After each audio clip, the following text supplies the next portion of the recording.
Mas o que eu tenho falado é o seguinte, eu não sou corporativista.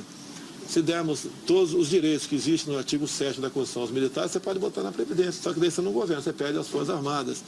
Os militares, ao longo de 30 anos de serviço, na verdade, trabalham 45. E não estamos brigando por fundo de garantia, hora extra, direito à greve, seja lá o que for. Mas é diferente, assim como um trabalhador comum que trabalha aí na construção civil, você não pode botar 65 anos para ele, que a partir dos 60 ele não consegue carregar um saco de cimento de 50 quilos mais. Eu sei que, é um regime especial. Tá? Então você tem que ter essas especificidades, essas particularidades, que não é fácil, tem que conversar com o parlamento todo. E o parlamento vai se conscientizando aos poucos. Nós não queremos nos transformar numa Grécia. Se não fizermos nada, achar que vou sentar, esse barulho aqui é da bolsa, tá?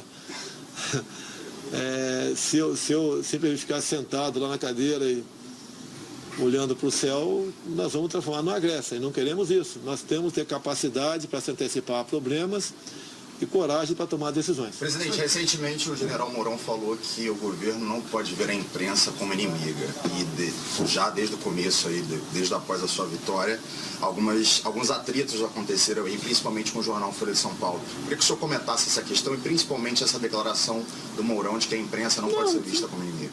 Hoje em dia a imprensa está muito diversificada. Eu cheguei aqui graças às mídias sociais.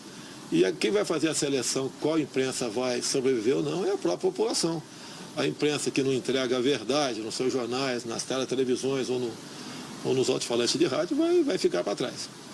Presidente, sobre a proposta do governador Wilson Witzel de abater pessoas armadas com fuzil, qual a sua opinião sobre essa questão da segurança pública, especialmente no Rio de Janeiro, diante dessa declaração?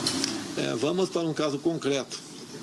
Qual era a forma de engajamento do Exército no Haiti? Lá, se você pegasse alguém portando uma arma de guerra, aquele alguém seria alvo e poderia ser abatido. A violência tem crescido, o armamento por parte da bandidagem está cada vez mais sofisticado. O que nós temos que dar, na verdade, ao policial, que eu chamo de retaguarda jurídica.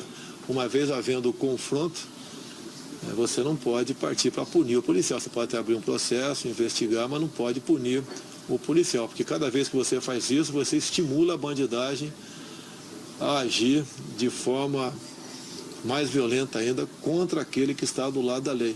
O policial é um ser humano que tem família e muitos deles pensam, antes de entrar até no engajamento, o que seria da tua esposa, dos teus filhos, caso ele fosse preso. Não é nem se fosse morto. E nós não podemos deixar que o ativismo, por parte de alguns, condene esses policiais quando envolvidos em operações ou em confronto. Presidente, vocês vão tentar fazer a presidência da Câmara e do Senado? Você acha que já tem base de... Estou dando a minha opinião. Geralmente um presidente não se envolve nessa questão porque ele vai se queimar com uma parcela considerável da Câmara. O que eu conversei com alguns do meu partido é que nós devemos ter humildade e apoiar alguém de outro partido, logicamente, que tem um compromisso de liberar a pauta para as questões nossas.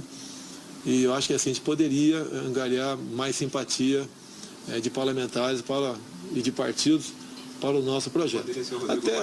Pode ser o Rodrigo Maia, pode ser o Alceu Moreira, pode ser o João Campos, tem outro também, o Jacobo da mesa, vários que lançaram, outros que vão aparecer também. Então o compromisso teria que ter conosco de não segurar a nossa pauta. Presidente, voltando à nomeação do Sérgio Moro, só pode explicar melhor como vai ser esse superministério? Ele vai englobar Justiça, Segurança Pública, mas outros órgãos do atual governo. Outros órgãos, o mais importante... Como é que vai funcionar? Você pode ter uma parte do COAF lá também, que ele tem que ter informações em tempo real do lado dele para tomar providência. E a questão do crime organizado, você combate seguindo o dinheiro. E tem que ter todos os órgãos do governo, uma representação lá dentro, pelo menos, para que ele possa decidir de forma rápida o combate ao crime organizado. Mas CGU, se não for possível, olha só, logicamente eu acho que não iria falar dessa forma aqui. Carece de estudo e nós temos que ver se não estamos incorrendo em nenhuma inconstitucionalidade, tá? Nessas questões. Mas parcelas, desses órgãos a gente vai ter dentro da justiça para que possa trabalhar com velocidade que essa questão merece. Presidente, o desemprego é um problema muito grande no Brasil.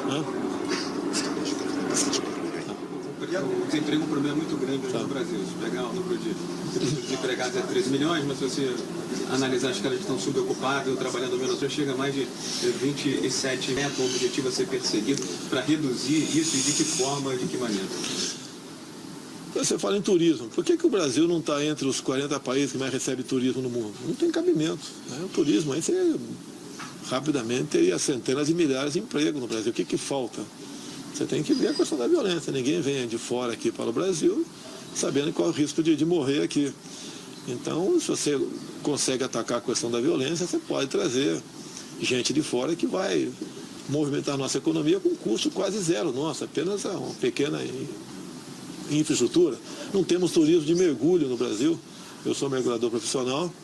Já tentei uns 10, 15 anos atrás afundar alguns barcos na Baía de Angra e não tive sucesso, dado a burocracia e a forma como essas licenças não eram, dificilmente seriam concedidas.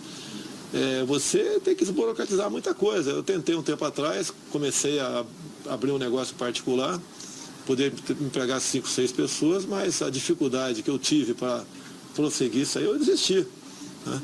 Então você tem que dar meios para quem quer empreender, o faça com prazer e não com preocupação. E depois tirar o Estado, né, da perseguição dessas pessoas. Muitas vezes a questão da fiscalização é feita de forma bastante radical. E o fiscal tem que ser um amigo de quem produz, adverte, não deu certo, daí vai para a punição.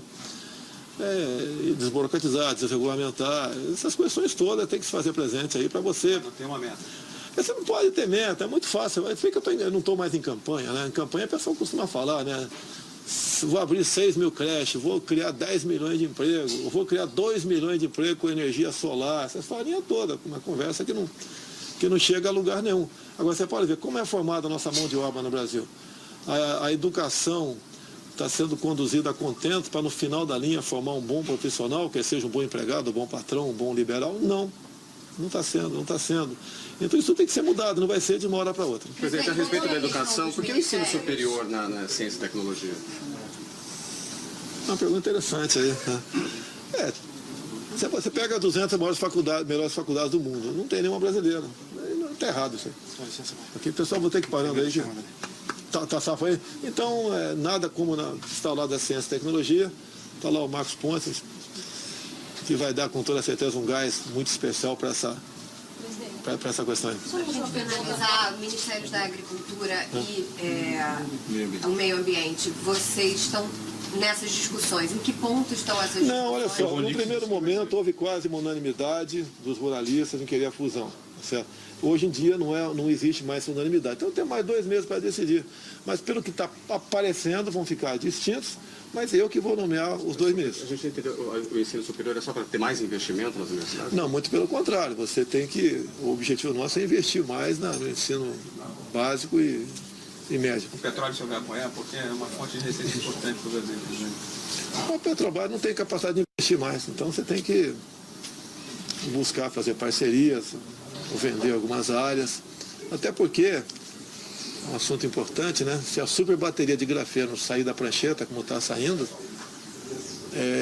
a energia de fontes fósseis aí ficará num segundo plano. Os leilões continuarão acontecendo? Pode continuar acontecendo. A fusão, por exemplo, da Embraer, a Boeing, continua sem problema nenhum. O senhor vai analisar? Sim. Presidente, uma última pergunta sobre a imprensa. Por que os nossos colegas de imprensa escrita e também de agências internacionais ficaram de fora dessa coletiva? Não sei. Quem marcou isso não foi eu, não. Espaço físico. Porque eu tenho consideração por vocês aqui. Agora, eu não mandei restringir ninguém, não. Questão de segurança. Pessoal, obrigado, pessoal. Obrigado. Quer falar do Botafogo? Carlos. O Botafogo não será campeão o ano que vem da segunda divisão, porque não será rebaixado. Presidente, quem foi que traduziu a ligação com o Trump? Foi excelente. Quem traduziu? Quem traduziu? Não, quem conduziu foi Quem traduziu? uma tradutora. Uma tradutora, né? Uma tradutora. E o meu filho trouxe.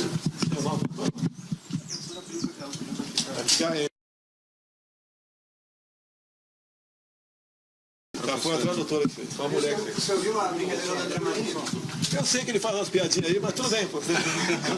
Obrigado. fiquei preso aqui, cara.